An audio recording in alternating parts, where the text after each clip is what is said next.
Trek Geeks Podcast Network and the Divine Treasury are proud to have Fansets as its presenting sponsor.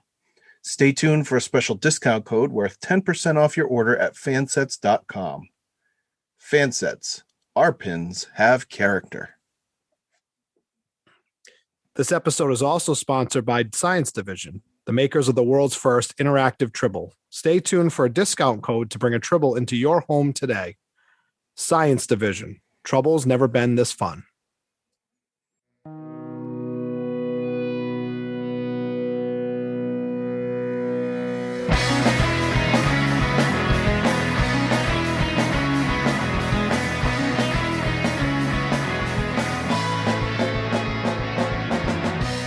Divine Treasury is made of pure latinum.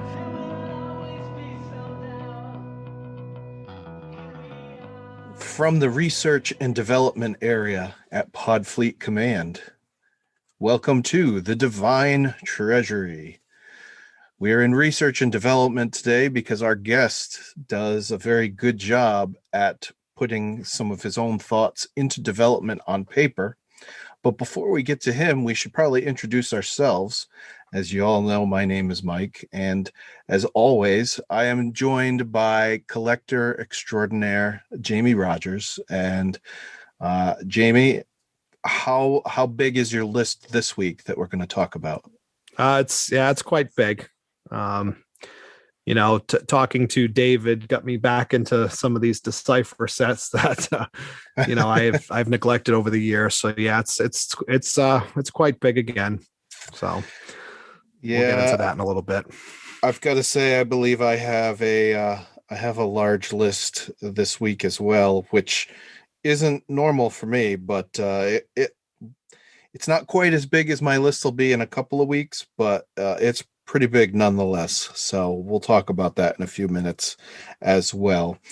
Before we get into our own stuff, as we like to do each week on the Divine Treasury, if there's anything that's new to the market, we do like to bring that out.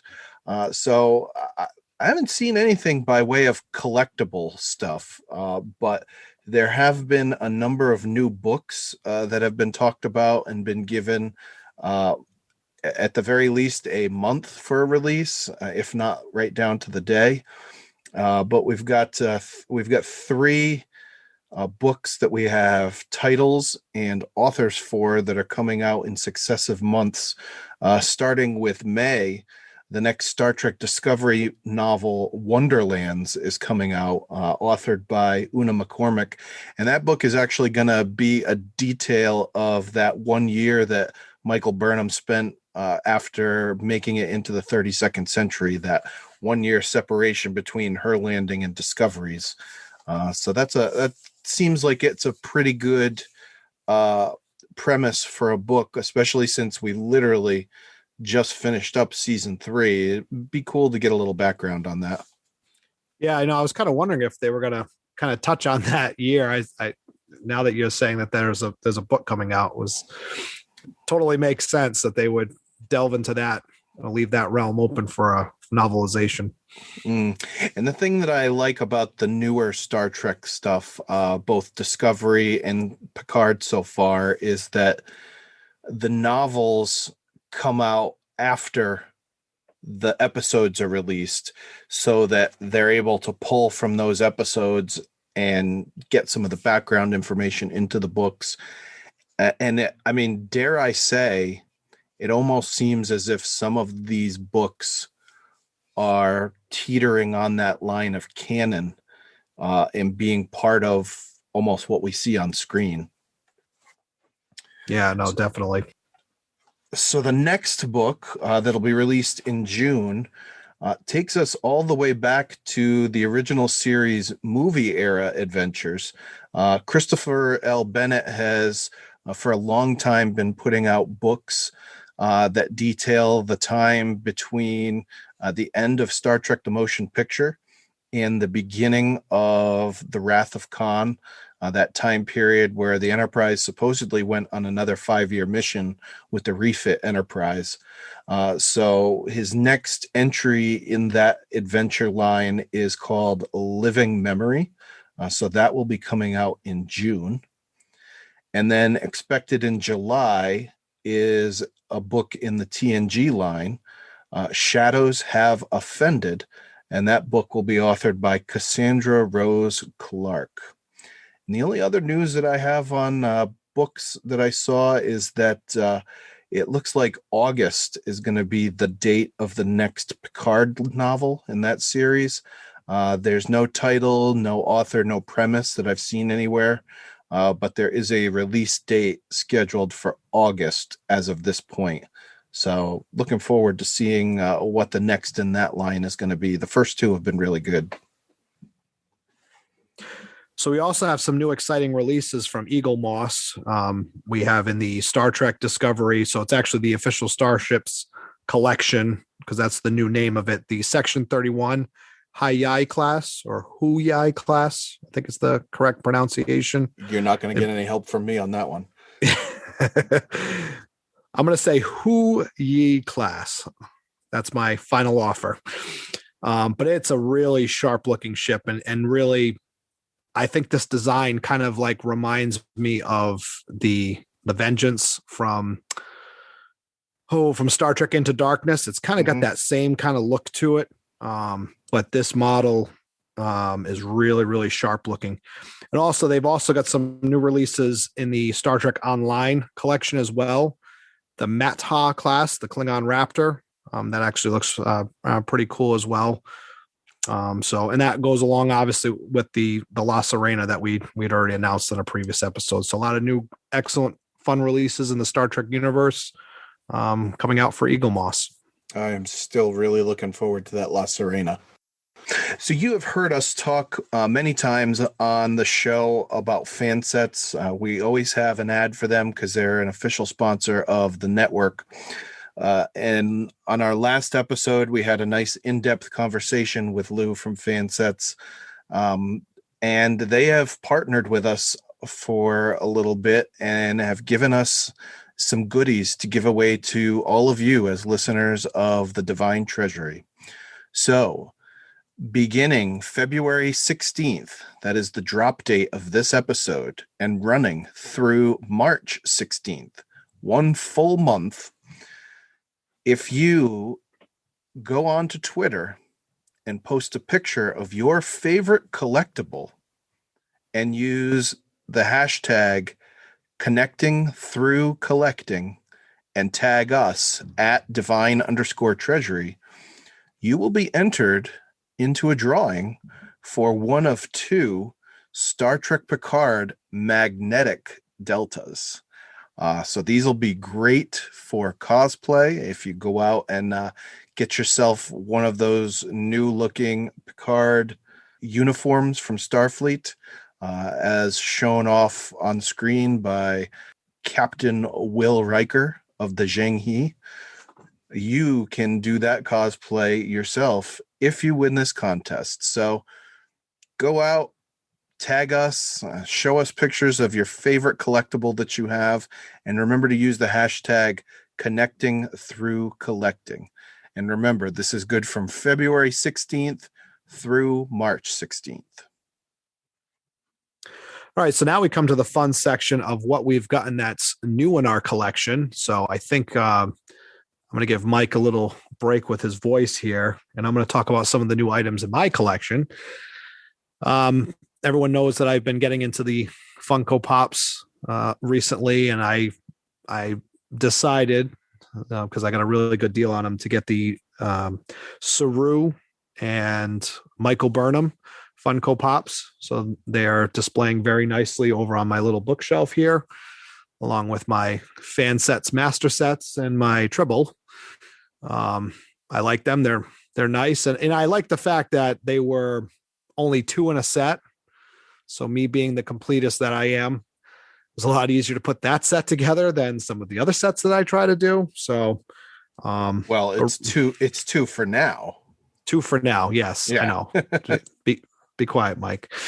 So I did get those 2 Funko Pops. I know we had talked on the last show about me putting together the Build-A-Bridge bobblehead sets for the next generation. So I have added to that set the Geordie LaForge one.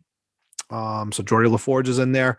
And from that same line, it's not the Build a Bridge set, but it's from that same line, there was a Data and Geordie, Sherlock Holmes and Mr. Watson set of the two of them. So I did pick that. Seen that. That is so cool. Yeah, I was able to pick that up. I got a really good deal on that one. So I have that as well. I also did get some new items from fan sets. I got the Nurse Chapel pin, and I got the new episode Picard pin. I believe it was episode 5. And then I also got the Fenris Ranger pin as well in this recent purchase.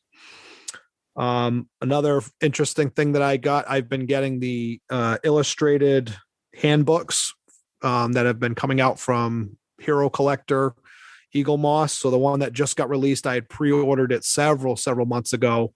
It was the Deep Space Nine USS Defiant illustrated handbook. So I did get that this week. Nice piece there. And then the last thing I want to talk about is I've been really, as of late, and we're going to kind of get into some of this when we talk to our guest here as well, David, that it's kind of sparked my interest once again to get back into the Decipher collectible card game card sets. So, I mean, I have several of those sets, but now I'm starting to kind of piece some of the holes that I've had throughout the years. So I've been picking up some of those. I was able to pick up the Trouble with Tribble set, Mirror, the Voyager one, the Borg set, and then I kind of got the big one that was pretty tough to get because I already have the motion pictures one, which was a difficult one, but this one, the Holodeck Adventure set, that one's particularly challenging to get because of the ultra rare Dixon Hill Captain Picard card. So, like I said, looking to kind of put some of those together, and some of the ones that I'm missing. I think I have about three or four more to get, but I'm going to kind of take a break for a little bit on those, unless a really good deal comes my way. And obviously, I look forward to the new Picard set that's coming out in another month or so. So that's what I have in my collection. So, Michael, what did you add to your collection? I heard you've been very, very busy on eBay. Well, there's a certain sadness that comes into play when you are going over your list and I am muted and adding things to my cart, or I guess I can't even say adding stuff to my cart, just making purchases while you are talking about what has come in. So what I have gotten recently, I got a number of autograph cards off of eBay. We've got Jamie and I both have some of our favorite sellers on eBay that we seem to go through. So I was able to pick up a couple of things that I've been looking at these for a long time. One of them, so Rittenhouse put out a series of cards for the animated series, and they actually did a very, dare I say, the cards are better than the series itself. As far as the look, but one of the cards I got is an animation of the Enterprise, and it's signed by DC Fontana, who was the showrunner for the animated series. Very nice looking card. It's a great display card. And then to be able to put into my George Takei frame, I picked up the George Takei autograph card from that series. And it's a depiction of him as part of the animated series with his signature on it. And then I picked up the 3 major ladies from Voyager autograph cards at some really good deals. I got a Kate Mulgrew as Captain Janeway, a Jerry Ryan as 7 of 9, and a Jennifer Lien as Kess, all from the Heroes and Villains set. I was able to get all 3 of those at really good deals, so I picked those up. And then the last one, as far as cards go, that I picked up wasn't for me, but it's for the little collector in the house. Emily has loved Ash Tyler since season 1, so I picked up for her a dual autograph card from season 1 of Discovery, featuring Mary Chieffo and Shazad Latif at an extreme deal. I couldn't believe how cheap I got this. And she was very happy to see it when it came in. So yeah, it makes me happy to be able to spend my money when she's happy with what I've gotten. And just like Jamie, I picked up the Women of Trek Chapel pin to add to my collection, as well as the Stardust City Rag pin from Star Trek Picard. And then I added to my Lower Deck stuff and got the Badgie series as well. Now, that animated series set, that had a lot of cards on there that like of stuff that wasn't even in the animated series. Exactly. Right? Yeah, it did. So famously, I had been able to get in that from that series a Joseph Ruskin as Galt autograph card. For peanuts, so that I could put it into a frame that I made for Dan with his cosplay as Galt. But yeah, that was never in the animated series. But Rittenhouse, I don't know where they tracked somebody down to make these animations that looked like the actual original series characters when they weren't in the animated series at all. I've seen that there's a William Wyndham as Commodore Decker, a few other things like that. So, I mean, it's a very nice looking set. I haven't actually purchased the base set at all, but it is something at some point that I'll probably pick up just because I love getting those Rittenhouse sets. Yeah, it was probably a situation where they wanted to put out a lot of content. What I mean is actual autographs. And I don't know if you remember, but pretty much like James Doohan and Nichelle Nichols did like everybody's voice on the show. Right. So you weren't going to have James Doohan and Nichelle Nichols sign every autograph card. You wanted to present some variety than more than just those two actors. Yeah. And I mean, they did have some famous guest stars that never like took the credit. Like Ted Knight was the Vendorian. And by the time this set came out, I believe he had died. So obviously you can't get his signature on that. But this set does include, it includes Jimmy Doohan in it. So it's prior to his passing. It includes Majel Barrett as Christine Chapel, and I believe also as Maress. I believe she signed separate cards for the two different characters. That's really cool. Yeah. You know, it's interesting too. I know I've been telling you this. I know I'm saying this on a Star Trek podcast, but I'm doing a rewatch of Babylon 5. I'm in season 2. And obviously, I know I've said this a million times. I can't believe the amount of actors that are in both shows. But there was something really cool that I saw the other day. And I know, obviously, Harlan Ellison, everybody knows he was the guy that wrote initially City on the Edge of Forever. He's actually an executive consultant or a conceptual design consultant on the show. But I saw a really interesting writer that was credited for one of the episodes I just watched. It was DC Fontana, which cool. I didn't know that she actually had wrote on Babylon 5 as well, but just the cross pollination of, I mean, literally every episode of Babylon 5, I feel like the guest actor was on Star Trek at some point. But I thought it was really cool when you mentioned about getting the DC Fontana autograph card that she wrote an episode of Babylon 5. I mean, I'm sure that wasn't the only one she wrote if I do some research. Yeah, it's really cool. It's really cool. Last thing I got was a couple of things that you mentioned. Because of you telling me how cheap you were able to get them, I also picked up the Discovery Funkos.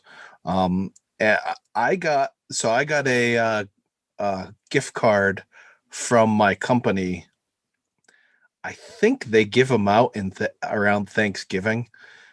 I got it like 2 weeks ago because I don't go into the office that often. $25 Walmart gift card. I mean, it's nothing to write home about, but buying the 2 Funkos with shipping, I still had change left over on that gift card. So great deal, and they look fantastic. Now I know you, Jamie. I can see your displays behind you. Yours are not in a box. They look fantastic outside of the box. In fact, I think I posted a picture on my personal Twitter of what the display looks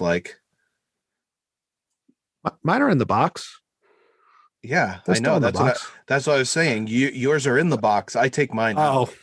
Oh, okay. No, but I was gonna say that Saru looks incredible. I think the quality on that was unbelievable. Another thing too, how much did you pay for the Jerry Ryan? You said it was the Heroes and Villains, right? Yeah. What's the book? What's the book on it? It's saying it's $100 for it. $60. Oh, yeah. So you did go with that one. How about Kate? 50. Yeah, showing 60 in here. Okay. I mean, I don't. This is kind of like I've seen stuff in this book that like the price is one thing, and like I can get it much cheaper depending on the how saturated it is in the market. So I like to use this as a guide to go like, okay, I know this one's rarer, or this was more sought out, because I'm finding even with I'm finding even with the Decipher cards that like some of the sets are just so rare now that you can't even really go by this, but like some things are bizarre to me too. Like I got the Trouble with Tribble set really cheap, and like it's got an ultra rare Dr. McCoy, but like you look at the book value on the Dr. McCoy, it's like not any more valuable than any other card in the set. But I had to pay, I because of the ultra rare card in it. Yeah, I had to buy it separately than the actual set, to get it. But like the actual book value is like really, really cheap on it. But then like First Officer Spock, which was the ultra rare in, Mirror Mirror, or the Future Enterprise, is like exorbitantly more than than all the other cards in the set. So it's it all depends. So having seen Dave's picture, I have to ask you, when you buy yours, are you buying just for the cards, or do you have to have the packaged box as well? You mean the box that they came in, the packs came in? Yeah. No, it looked like he had boxes on his shelf, because I could see Decipher set, Mirror, Trouble with Tribbles, all of that. I'm really not into the boxes for some reason. I'm just like I have my checklist, and like I've been like literally highlighting it a certain way, and like going through it. And so like when I get one of these, I'll keep the box just to throw up on a shelf somewhere, and I put one of the foil packs inside of it. Yeah. It's a fun little, but I don't, I'm not crazy about it. Some of them I've tossed, and I'm like, I'm not going to go back and buy another one just to get the box. No, I'm not that big on the box. I don't, I really have to say, it's just not something that's like, and I'll probably get rid of mine at some point as I'm going through and I run out of space. And what's even funny too is like, even, we were talking about the binders, like I'm going to do the binder for Star Trek Picard, because I think that's going to be one where I'm going to say I'm going to do the whole master set. You know what I mean? But I think I gave you my profiles binder, right? Did I give that one to you? Oh yeah. I just thought you had a second one. No. I gave the profiles one to you, because it's just that, I'm going to do it for Picard. But it's like anything else. It's like if I were to get me giving you that, you would need to have it all. Yep. I would need to have it all. So that's the part that's like, that's my mental issues. It's and that is a line that you don't want to tread. Exactly. Because I started going out, because I was thinking, it would be nice to have the nice display binders to put on a shelf. Yep. There are just binders from sets right now that are on eBay for $100 plus. Oh yeah, no, I know. And there's no cards included in it. you think that's crazy? That set that I was telling you about, that Decipher set that came out, the last set from the first edition. Yep. There are boxes of the starter packs or the boxes of packs for that set that are like just the box. Yes, I've seen that. Not even a card. Yep. They're like $400. Unbelievable. Just for the box. That's why I'm like, oh, unbelievable. For I mean, it's crazy. It's absolutely crazy. But like, I'm more so like my OCD with the binders is like more like having all the same type of binder now. Like that's like, okay, I gotta have all the same type of binder. I won't show you my closet then. Yeah. So like that it's just funny. But like now I'm kind of like, well, I'll get the binder for Picard and I'll try to put the master set together, and maybe anything that I do where I open a case up, that's where I'm going to buy the binder, so I'm kind of like trying to, if you have a master set, it's worth having the special display binder. Yeah. But what's funny is like, I have the master set for the profiles. I technically have every card from that set, but even still, if I kept that binder, I'd have to have the skybox, the 7 seasons of the, like I would have to have the same binders, because the master set of that was simply the base set, and then at the end the autograph cards, right? Correct. Yeah. So like I have the base set, but I have the base sets, I have the holograms, I have, That's right, the holograms are on there too. Yeah, I have most of the inserts, I have all the autograph cards, but it's just like I would have had to get all the binders just to feel complete. So and then you'd have to go back and get the binder for the Impel set, because it's just the base set and the two two or four holograms, whatever it was. Yeah. So I think, like I said, I think my approach is going to be, if I from here on out, a Rittenhouse master set. There you go. Yeah. Anything I put together now, so that leads me to my next issue is, am I going to do it with just the Picard set, or am I going to try to do it with the TNG that's coming out, the TNG inscriptions that's coming out in the fall? So that's where I'm kind of like, maybe what am I going to do? Well, we'll see. That one's going to be that's going to be a tough set to put together anyways. Like, but I'm not like I know some people that put those master sets together where they have to have every single quote. So if there's six different quotes with autographs, like there are people that literally want every single quote or every single autograph. Yeah, I see what you're saying. Yep. I don't need that. I just want one. I'm good with, Jean-Luc Picard has one quote card. I'm good with that. Okay. And I'll move on. So speaking of moving on, I noticed with my Decipher set, there were, as they got into the later versions of those Decipher sets, they started doing this thing called dual affiliation cards. I'm not sure if you're familiar with that, but it was basically like, let's say you did Jerry Ryan as 7 of 9. Like she would have, you're familiar with those Decipher CCG cards, right? So like, you'd have Federation, or you'd have non-aligned. Oh yeah. Okay. Right. So a dual affiliation card would be, Jerry Ryan would show 2 affiliations. So the border of the card would be blue, let's say for the Federation, but she'd have as a second affiliation non-aligned, so you could technically use her with everything.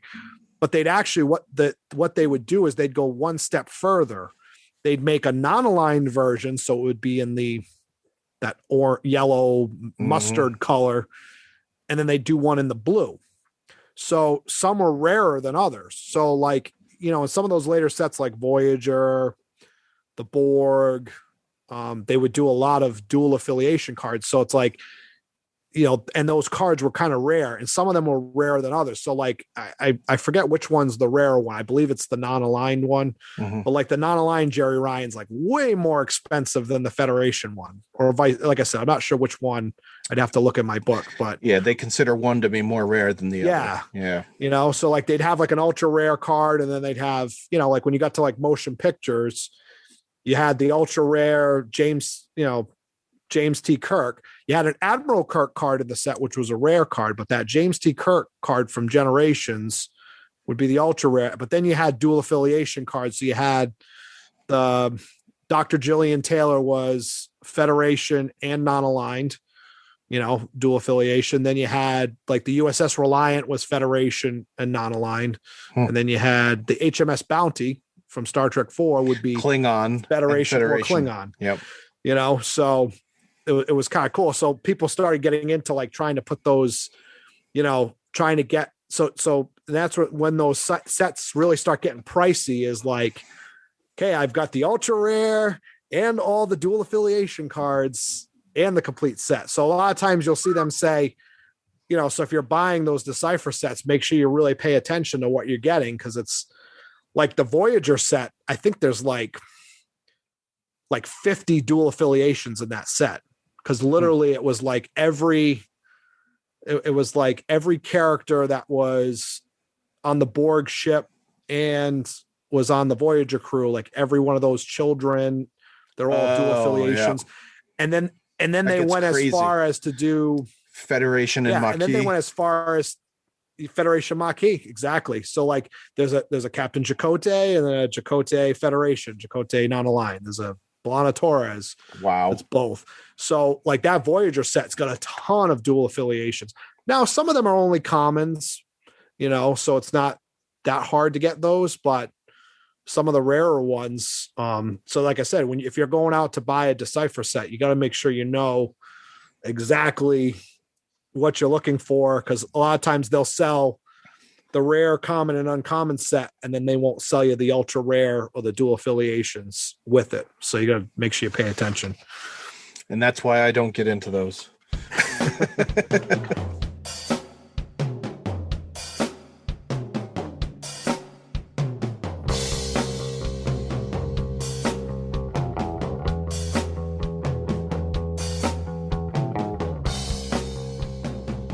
We'd like to take a moment to talk about fan sets. They are the presenting sponsor of the Trek Geeks Podcast Network and the Divine Treasury. By definition, fan sets is a small business, but when we think about the service and the products that they offer to us as Star Trek fans, they are a big business. They offer many pins from many different fandoms, including Scooby-Doo, DC Comics, Batman 66, and Harry Potter. But since Star Trek is what we talk about on this podcast, we obviously want to talk about the over 300 licensed pins that Fansets carries. From badges, which we talked about earlier, that can be either in pin form or magnetic form, to micro crew pins, to anniversary sets. When you go to the Fansets website, you are in collector heaven. They release pins on the 1st and the 15th of every month, and now available for this month of February are micro crew pins for Raffi and Jean-Luc from Star Trek Picard, as well as a special Choose to Live pin featuring Elnor from Star Trek Picard, episode pins for episodes 6 and 7, as well as a separate release of Dr. Beverly Crusher from the Women of Trek collection. So that is an individual release from series 1 of that collection. And as we talked about on our last episode, also available now, if you are seeking Jamaharon, you can get your very own Horgon pin. And as a listener to our show, you can receive 10% off your next order from Fansets by using the code DIVINE, that's DIVINE, at checkout. And remember, you receive free shipping in the U.S. on orders of $30 or more. Fansets. Our pins have character, and we thank Fansets for being the presenting sponsor of the Divine Treasury and the Trek Geeks Podcast Network.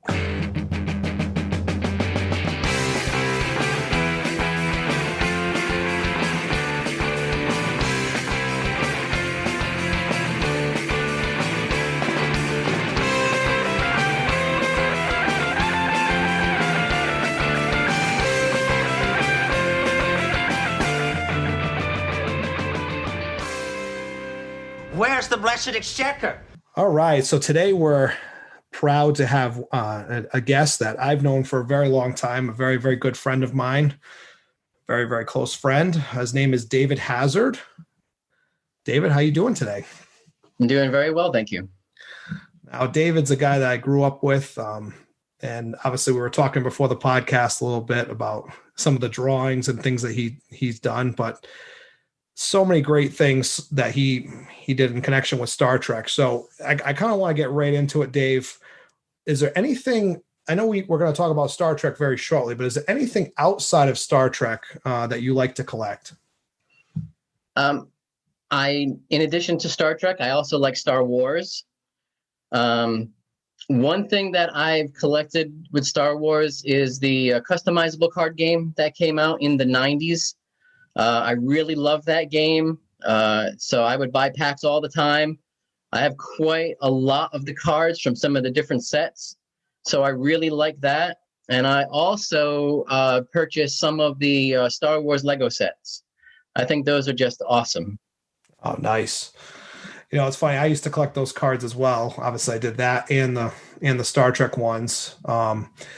But which sets do you have exactly? Do you have just the Premiere set, or did you go kind of branch off into some of the other ones? Yeah, I have Premiere, some New Hope, some Endor, some Death Star 2.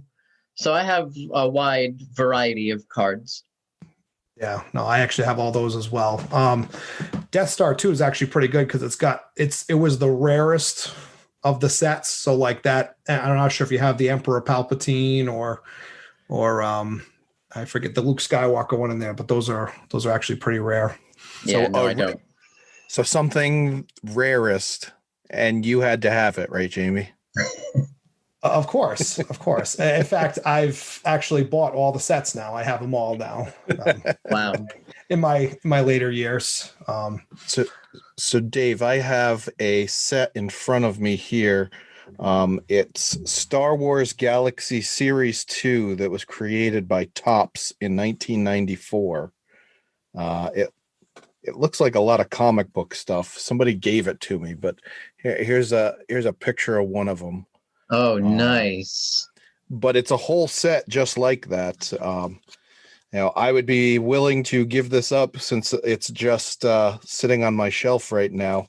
Give it to somebody who would actually want it if you would like it. Are we talking about the entire set or that right individual here. Card? Wow. It was given to me. Well, we'll talk about this a little bit more in the interview, but it was part of a small purchase that I made from a relative. So I got a incredible deal, but he gave me a bunch of stuff that he had for making frames and stuff because he knew I was into that. And he included this in it. So I looked at it and I offered it to my daughter, and she looked at it because she's a Star Wars fan. She's like, nah, I'm not into it. I said, all right, well, it'll just sit on the shelf. So consider it a parting gift for being on the show. Well, that's quite a gift. It's funny. I actually have a very sad story about the Star Wars Premiere set. I remember the first 3 packs I ever got of that Star Wars Premiere set. I actually was able to pull an ultra rare Darth Vader. In fact, when I went back to the original store that I bought it from, it was this little non-sports card shop that was near my house called Madison's Cards and Collectibles. I mean, this place has been defunct for years, but I remember actually going back then. They didn't believe that I had pulled that card out of the pack. So years later, I was showing my cards to somebody, was over at my house, and I was so proud of my ultra rare Darth Vader that I pulled it out of the plastic case and stuck it on my couch. Sure enough, you can see where this is going. Somehow I slipped and I fell, and my elbow went right onto the Darth Vader card.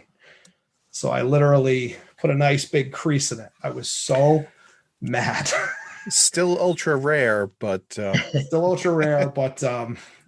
yeah, I was so mad. So of course I've replaced it in years since, but No, I can't imagine that. I couldn't have that one missing. Come on, Mike. You know me better than that.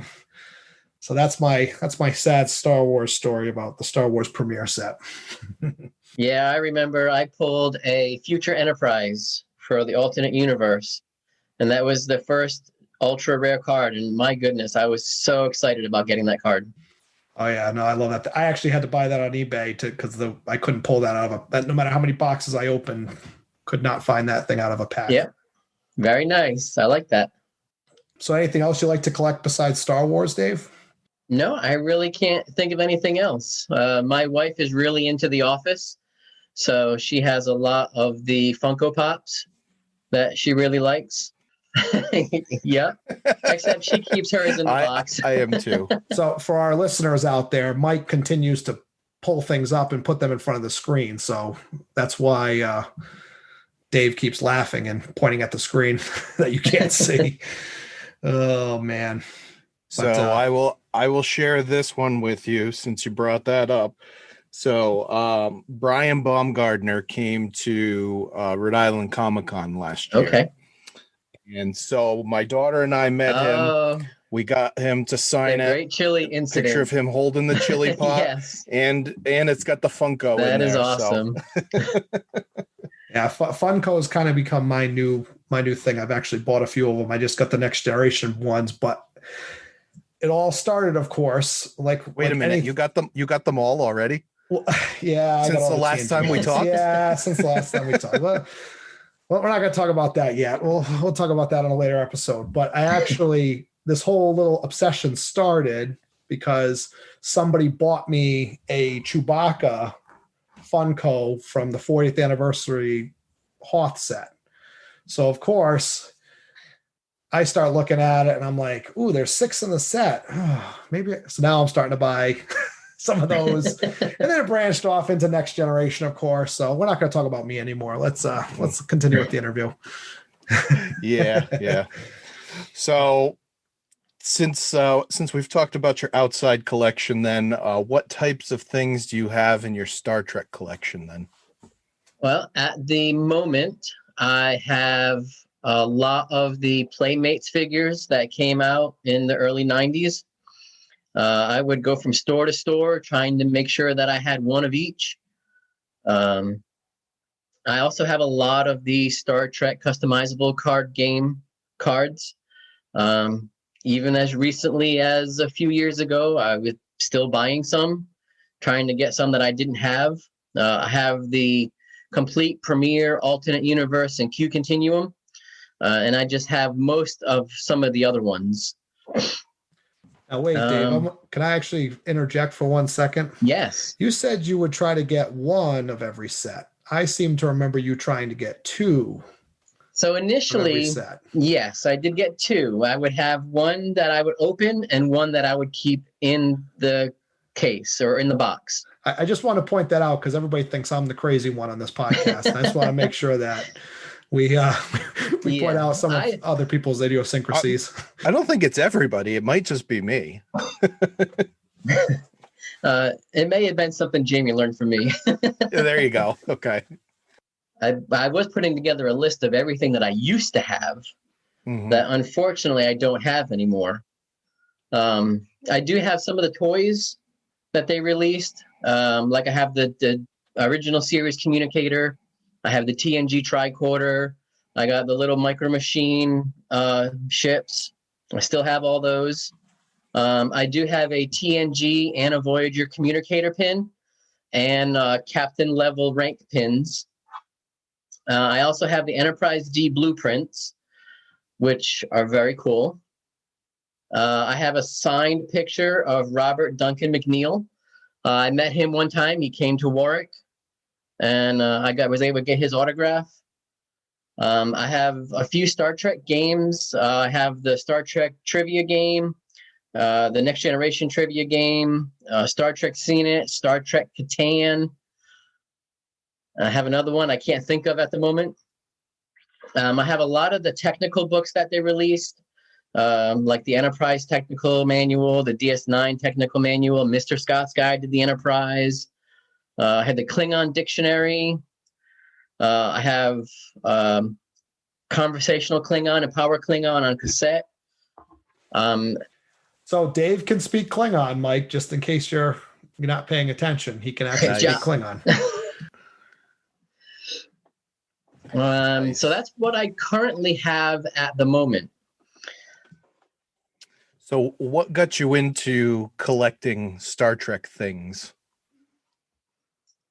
So I've always liked Star Trek. I'm a child of the 80s. So my dad watched Star Trek when it first came out in the late 60s, and he introduced it to me. And before 1987, all there was the original series. So my dad and I would always sit and watch Star Trek when it came on TV, and I just absolutely loved it. And when I'm not sure if it was when the action figures came out or when the Franklin Mint released their first model, but one of those two I started buying, and that just got me off to whatever I could find that was Star Trek I would buy. Yeah, you had a lot of good Franklin Mint stuff. Talk to me about some of your Franklin Mint stuff, because I remember you had some of the nicest pieces. I had a lot. I had the classic Enterprise, the Next Generation Enterprise, the Klingon D7, the Klingon Bird of Prey, the Romulan Bird of Prey, Ferengi Marauder, DS9 Station, the Cardassian Galler class.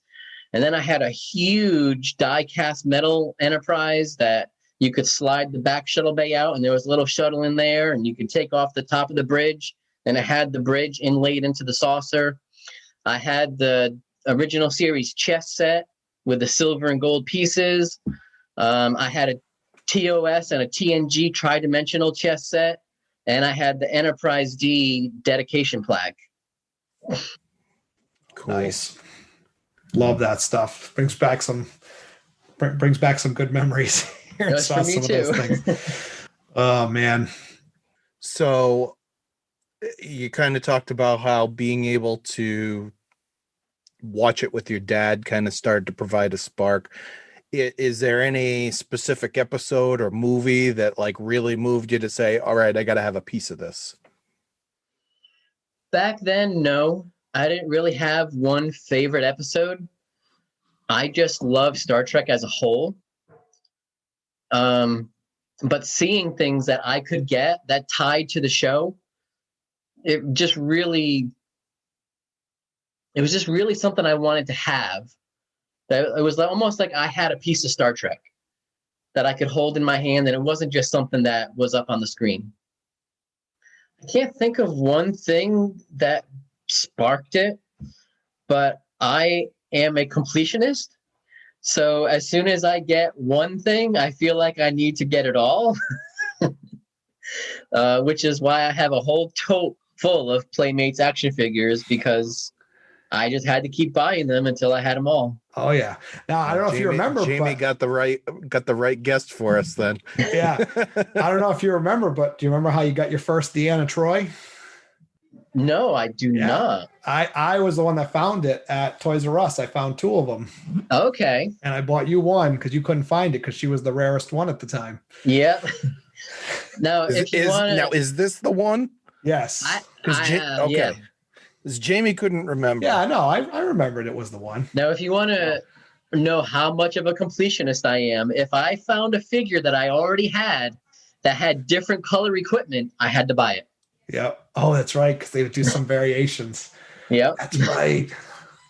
All right. So, Jamie. Yes. Is that like you or worse than you? Well, see, I have things I'm worse in, and we're not going to talk about those right now. When it comes to the figurines, I was just trying to get at least one of them, and trying to think, I was how much younger than you, Dave? You were born in what, 72, right? 72, yeah. So I was 12 years younger than Dave. So I did not have the resources to, at the time, to do that particular thing. But the best part is that Dave's brother worked at Toys R Us. Yes, and my brother ended up working there as well, and a couple of friends. So they kind of had the inside track to get us some of the stuff sometimes. Before it even went on the shelf. Yeah. But I remember that Troy being so hard to find, like at the time. And it was like, I remember, I think I went to Toys R Us. I was like, oh, Dave needs one. There's 2 of them here. I got to grab them. All right. So. You want to hear how sad that is? Because last year I went to a warehouse sale at the Toy Vault and I paid $2 for that. Yeah. How times have changed. You know, it was something too, when it was always fun to go over your house was you guys were such big collectors of the physical media too. Obviously back then we didn't have DVDs and things like that, but we had no choice but to collect physical media too. Yeah. But maybe you could talk a little bit about that too. Some of the things you guys used to do with that. I did have all of season 1 of TOS on video cassette, which I really liked. And then I would record the Next Generation off of TV so that I could go back and watch them. Had all the movies on VHS. Can't really think of anything else as far as that. Did have some video games. You used to buy TNG as well. You had, I think, TNG season 1 pretty much. I did have season 1 of TNG. You are correct. Yep. I had that on video cassette also. So I was going to say, we actually did record it off of TV. I think we had like the first 3 seasons we recorded. And then I think my dad got tired of storing the VHS tapes. But the thing I remember was my dad used to like to watch it while we recorded it. And he would pause on all the commercials so that we had a commercial-free copy. Except he wasn't always quick enough sometimes. So there was a couple of episodes where he would miss the title on the screen. And my dad used to like to print out labels for the VHS cassette so that we knew what episodes were on it. And there was a number of them where he would just kind of take something from the episode and make a title out of it because he couldn't find it in TV Guide, and we had recorded over the title screen.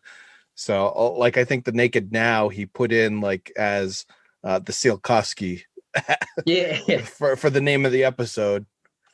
And this was all pre-internet, so you couldn't just look it up. Right.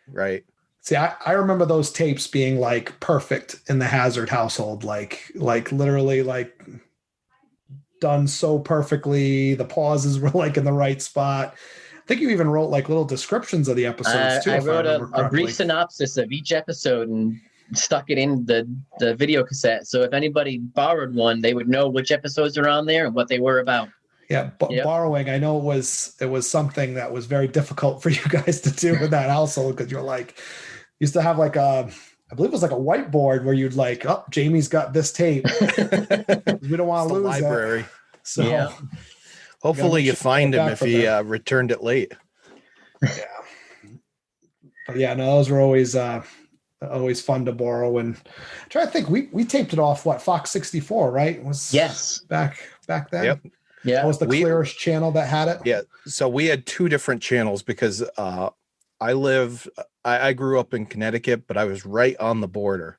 So I live in Gloucester now.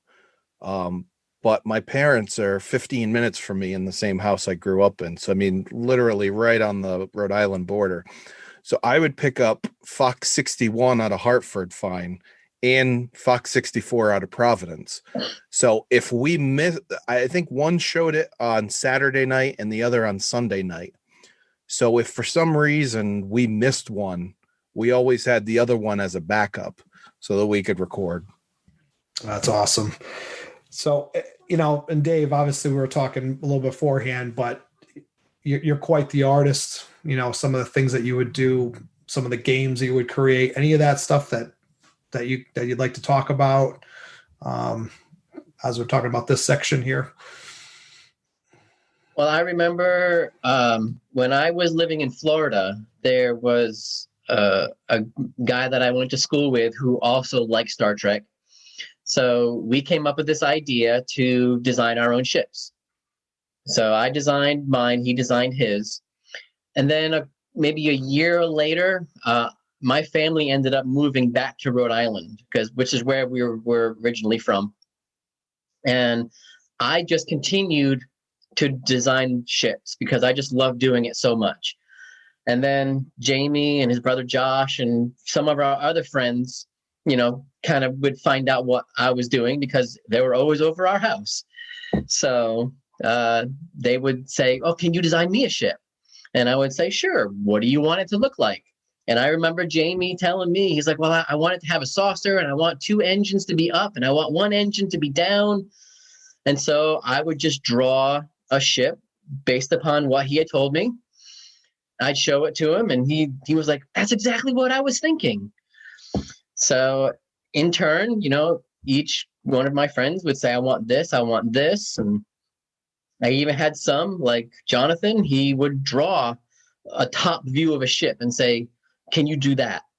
And so from his top view, I would have to draw the profile and the front and the back and to make it match what he had drawn. And from that, it turned into where we were assigning our own crews to the ships, and we would make our own games. We actually, all the different ships that we had designed, we had on little cardboard cutouts, and we had a 4x8 sheet of plywood out in our garage that we had painted black. And we'd have our little ships on that board, and we had a little stick that was marked for like movement or weapons fire, and we'd move our ships around, and if we got in range of another ship, we'd roll dice to fire at it to see how much damage we caused. And we just had so much fun just making up our own games. And yeah, no, that's such good memories. In fact, I even remember you made me a tridimensional chess set. I don't know if you remember that. You made them like I think they were wooden, but I remember the platforms could even move. I do remember that. Yes. I have since then, I made one since I moved down here out of wood and plexiglass. Yeah. Because I had gotten rid of my Franklin Mint ones and I wanted one. So I just went ahead and made my own. Yeah. That's cool. That's one nice thing about collecting in your case, Dave, is like anything that you didn't have that you couldn't purchase, you made yourself. So yeah. And to think you guys were doing all of this stuff like probably 30 minutes from me, and I was running around in the woods trying to find little rocks that look like one of the season 1 phasers for TNG, and drawing comm badges to tape onto my shirt so that I could.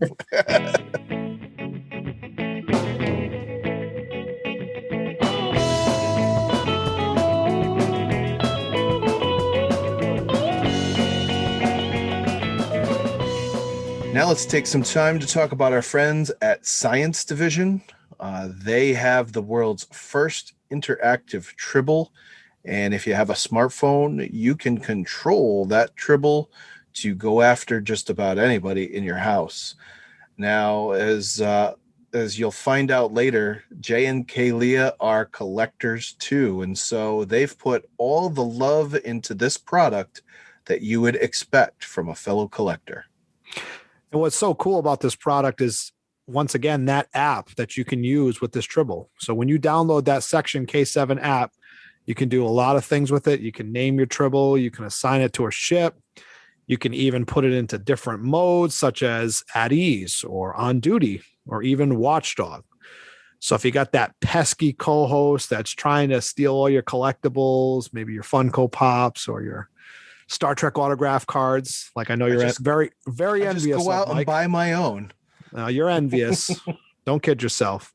So if you got that pesky collector who's coming to do those things, put it in watchdog mode, because we know in the end, Tools are not dangerous. And as an exclusive for our listeners, you can receive $5 off your very own Tribble when you use the code Cyrano at checkout. That is Cyrano. That famous Cyrano Jones, who was making money off of Uhura and the Enterprise crew, and then infested the ship. I think he gave it.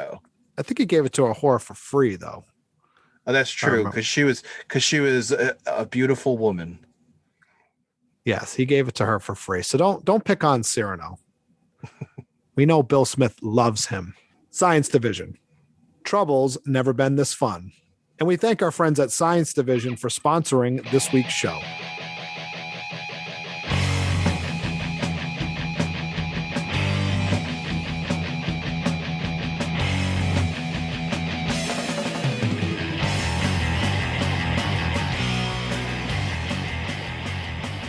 Where are the celestial auctioneers? And why aren't we bidding for our new lives? All right, so now we come to the selection of the celestial auctioneers.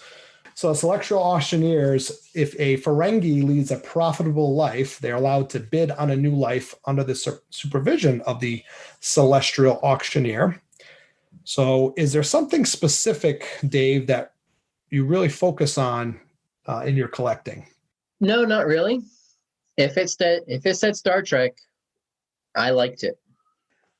You know what? I started that way too. And I would say I probably still do the same thing today.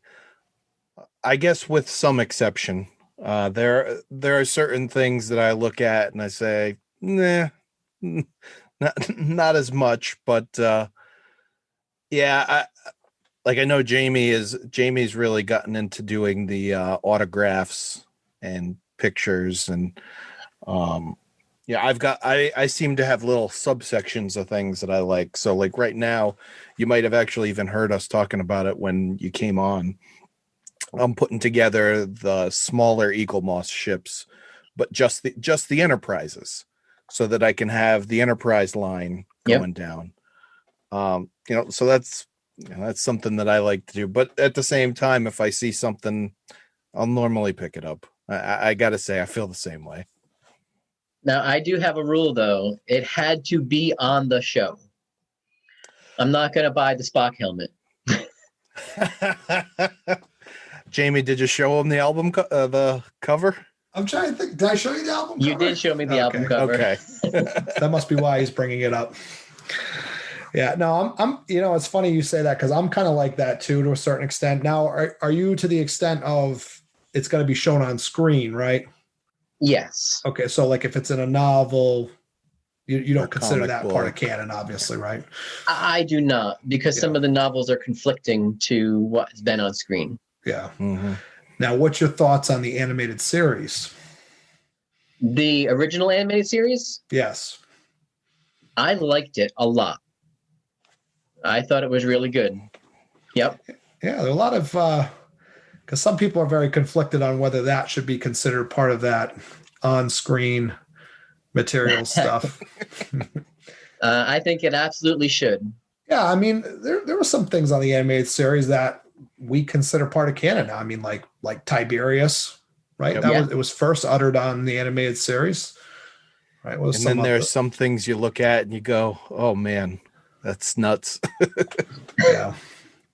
Let me ask you then, because so we actually had somebody on a couple episodes ago who said the same thing. It had to be something on screen. That is their rule.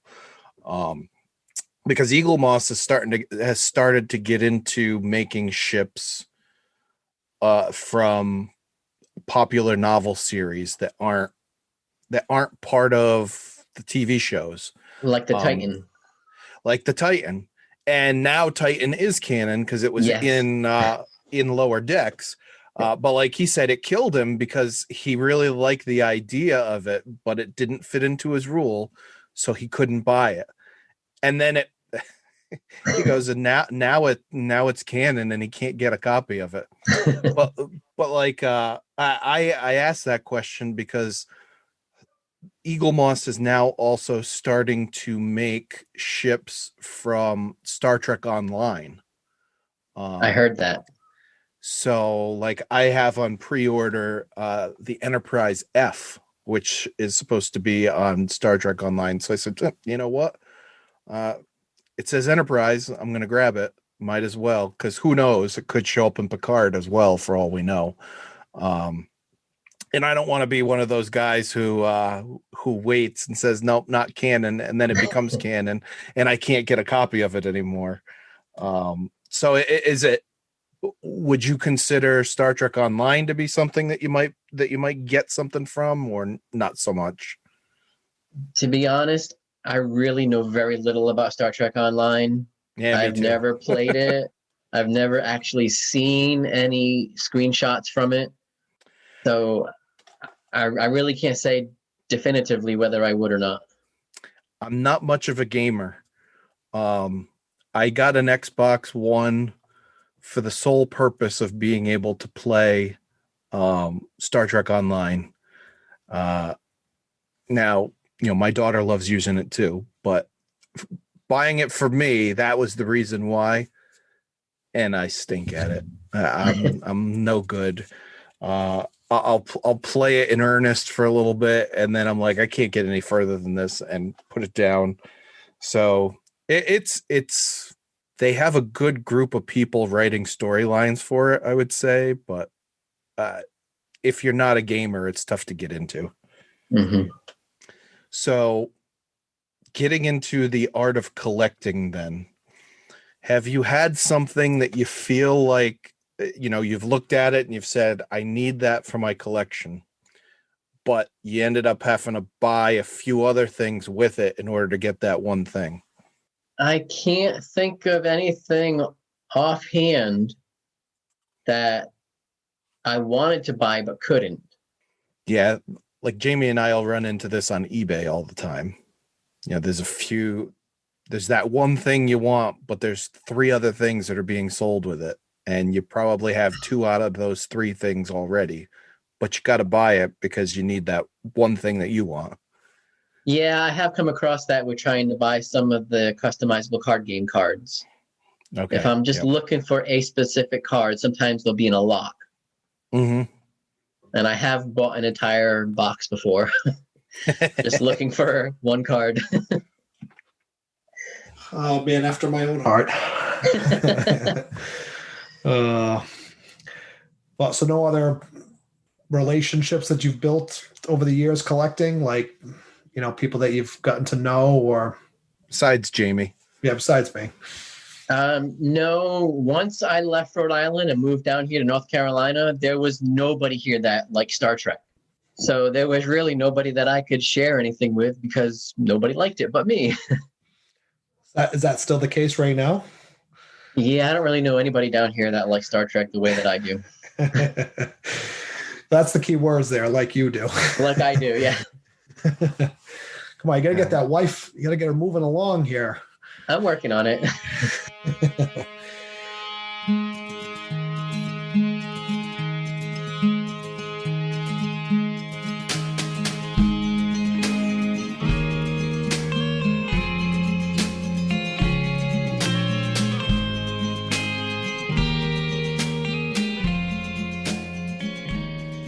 All right, so I think this brings us to our awards section. All right. So we have the first award that we're going to talk about is the Kivas Fajr Award. So this would be the top collectible that eludes you, Dave. So what falls into that category of the Kivas Fajr Award? I really don't have anything because I'm really not as avid a collector as I was before. I've even had to get rid of some of my collection because I needed other things more than that, like food. So I really don't purchase any kind of Star Trek memorabilia at the moment. How about back in the day when you were a big collector? Was there anything that it seemed like every time you turn around you'd see it, but you're like, I just can't pull the trigger on it right now? When I heard that they actually came out with a real tricorder, I thought that would have been nice to have.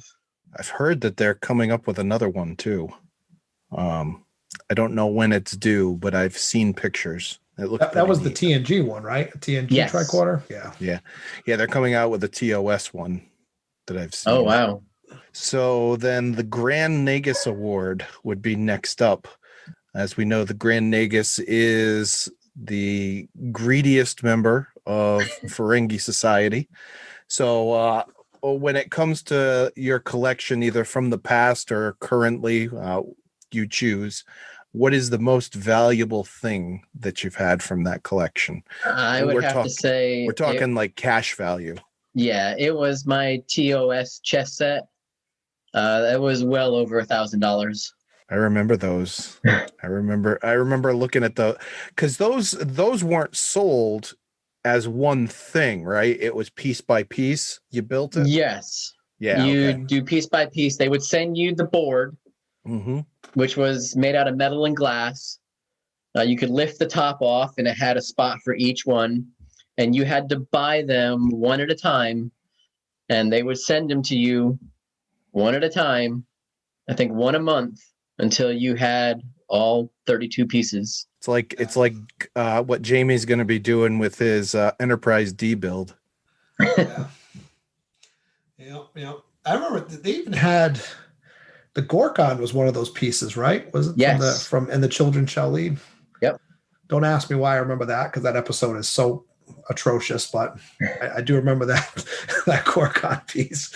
Melvin Belly. Yeah. All right. So our last award is the Resicon Flute Award.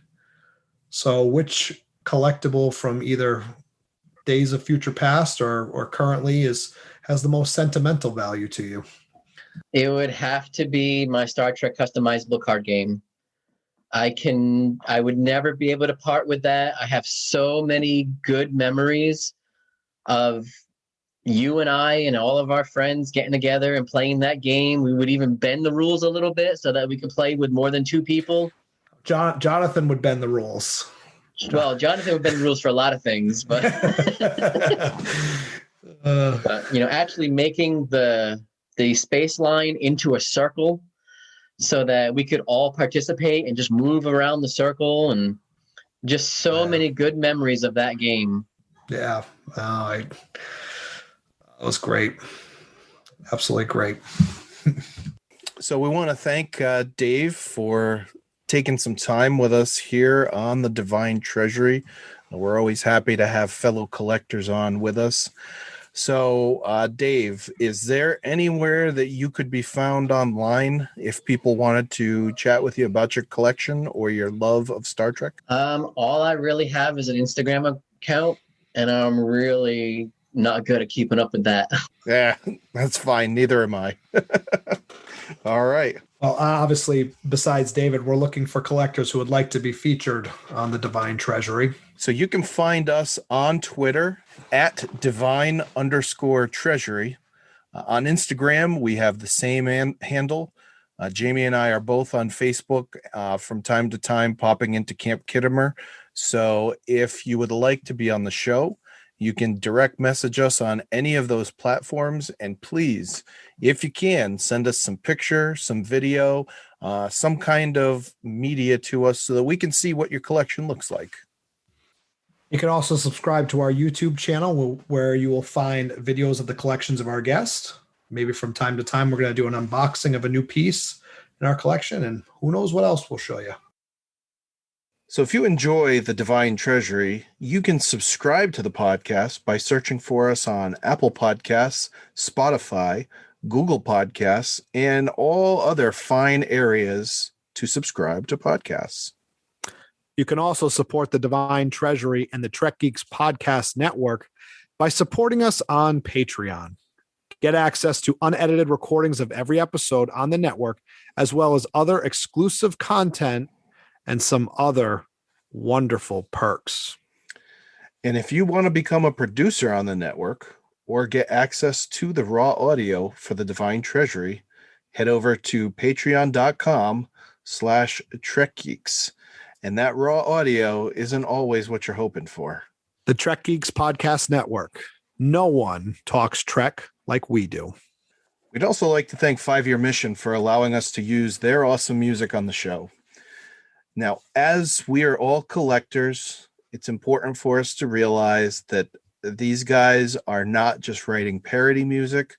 They care about Star Trek. They're huge fans of the series. The songs that they are writing are dedicated to each episode of the original series, which is why it's a 5-year mission. So go to 5yearmission.net, put some of the CDs in your cart, because you can't put digital content on a shelf. Pick up year 1, year 2, year 3, and year 4, as well as the Trouble with Tribbles and Spock's Brain. Make 5-Year Mission a part of your collection today. And on our next episode, we look forward to 2 exciting guests. They are Jay and Kalia Zawaki, and they're going to be talking to us about their wonderful collection. But until then, this has been episode number 5 of the Divine Treasury. The Divine Treasury, connecting through collecting.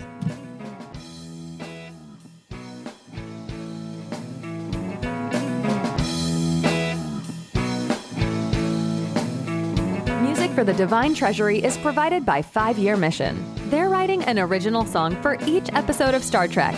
Hear more of their music at 5yearmission.net. The Divine Treasury is a production of Coconut Media Works. Executive producers Bill Smith and Dan Davidson. For more great Star Trek discussion, discover the other shows of the Trek Geeks Podcast Network at trekgeeks.com or find us in Apple Podcasts, Spotify, or your favorite podcast app.